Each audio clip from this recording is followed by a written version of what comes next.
Hello and welcome to Mimi's Sketchbook. Today my illustration was inspired by Paul David Tripp's book New Morning Mercies, and today is June 23rd. The other day I spotted this bee and it was crawling out between two planks on the steps going up to my back deck. And right away I thought, uh-oh, I've got a bee's nest under my deck.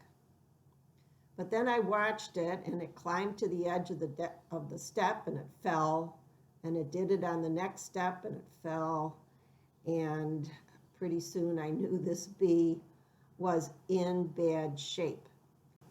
And I watched its progress for a while, and it finally ended up dying right here. Now I had some mixed reactions when the bee died, and because I've had a battle with ground bees and wasps in my backyard.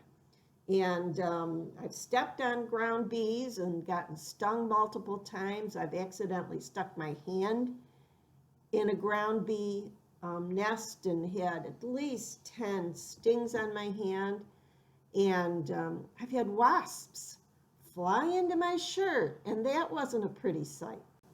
I don't know if anyone saw me when that happened, but if they did, they would have said, "Look at that crazy woman dancing around and ripping her clothes off on her front lawn." And ground bees, besides stinging you, also attract raccoons who love to dig up your yard and crawl into your attic. So when I find a bee's nest or a wasp nest, I usually try to get rid of them. But I thought, you know what? I haven't seen any bee or wasp nests in years. Today in his devotion, Paul Tripp talks about Psalm 73, and the author, Asaph, is mourning a fallen world. And I thought, oh man, do I know what you're talking about, Asaph? Look at the world we are living in right now. He goes on to say, you should mourn corruption, injustice, poverty, pollution, and disease. It's right to mourn these things. But you better guard your mourning, because it's never neutral. You are either mourning with God, who weeps for the condition of the world he made, or you're mourning against God, questioning his goodness, his wisdom, and love. And this made me think, how do I mourn for this fallen world? And it's often with grief and sadness and a sense of helplessness and anger. And I often pray that God would just open people's eyes, that they're just blind to what they're doing. If they could just know the consequences of their actions, they wouldn't do it. And I know this is hard to believe, but God has never thanked me for giving him that little tidbit of advice. So back in my garden, I am realizing that I haven't had a problem with wasps or bees' nests in my yard for a long time. As a matter of fact, I've barely seen any wasps or honeybees this year. And I don't remember seeing any butterflies.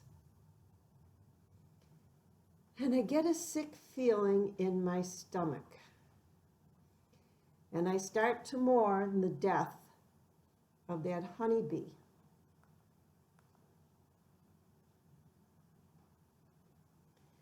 And I feel grief and sadness and hopelessness and anger.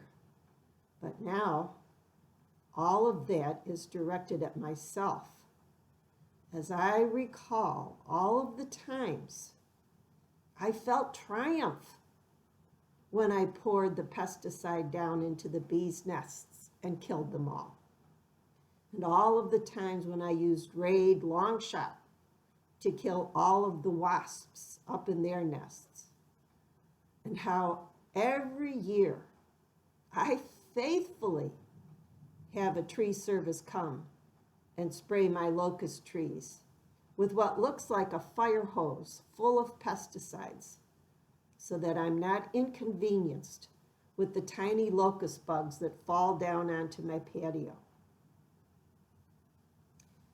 And now I wished I had spent more time praying for myself, that my eyes would be opened to the consequences of my actions, instead of telling God to do that for someone else. So thank you for joining me today at Mimi's Sketchbook. I hope this was an encouragement to you, and God bless.